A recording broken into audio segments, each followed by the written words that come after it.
रूस से दोस्ती करके अब भारत भी पछता रहा है। जहां उत्तर कोरिया के सैनिक जिस तरह रूसी सेना में शामिल हुए और उनको जंग में भेजा गया, बात और इस बात से तो यही सिद्ध होता है कि रूस की शक्ति धीरे धीरे क्षीण होती जा रही है। क्योंकि आपको पता होगा, युद्ध जितना लंबा चलेगा उतनी अर्थव्यवस्था कमजोर होती जाएगी। पर मित्रता के बदले जिन देशों ने साथ दिया उनकी सेना का हाल तो बुरा हो रहा है और भारत उत्तर कोरिया जैसे देश पछता रहे हैं। अब उन्हें भी लग रहा है कि मदद का परिणाम हमें गलत मिल रहा है, सो अच्छा है जल्द से जल्द जंग रोक देनी चाहिए। पर पुतिन कहाँ मानने वाले। देखो, एक तरफ देखा जाए तो उत्तर कोरिया पूरी सेना भी दे दे तो दोस्ती के बदले रूस को, तो उसे कोई फर्क नहीं पड़ने वाला। पर भारत की बात करें तो डबल नुकसान इससे हो सकता है। एक और तो रूस यूक्रेन जंग में भारतीय सैनिक इस जंग का हिस्सा होकर निशाना बनेंगे, दूसरी ओर भारत के रिश्ते यूएस से भी खराब होंगे। वजह है पुतिन किसी की मानता नहीं। अमेरिका की दुश्मनी रसिया से काफी पुरानी है,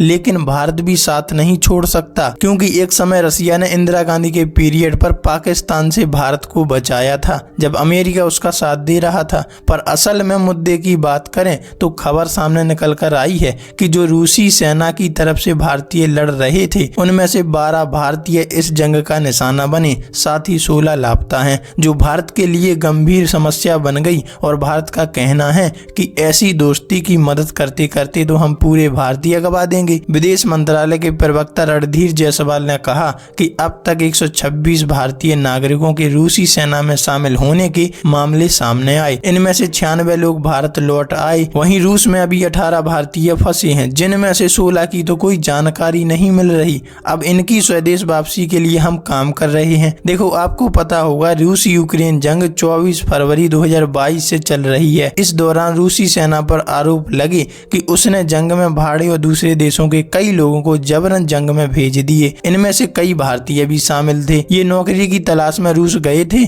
लेकिन वहां फंस गए। केरल के रहने वाले बिनिल बाबू इस जंग में शहीद हुए। वहीं ऐसे तमाम भारतीय हैं जो वहां सैनिक के तौर पर फ्रंट लाइन में जंग लड़ रहे हैं। ये भारत के लिए दुखद खबर है, जो भारत को जल्द से जल्द सुलटानी चाहिए। एक तरफ भारत की दोस्ती खराब करने में लगा है रूस, तो दूसरी तरफ भारत दोस्ती तोड़ना नहीं चाहता। ऐसा अगर होता रहा तो तय है कि जंग ज्यादा टाइम नहीं चलेगी और रूस एक चलती ट्रेन की तरह किसी न किसी स्टेशन पर रुक जाएगा, जहां उसकी सारी चीजें नष्ट होती दिखेंगी और आगे बढ़ने की सिर्फ कल्पना रहेगी, बढ़ नहीं पाएगा।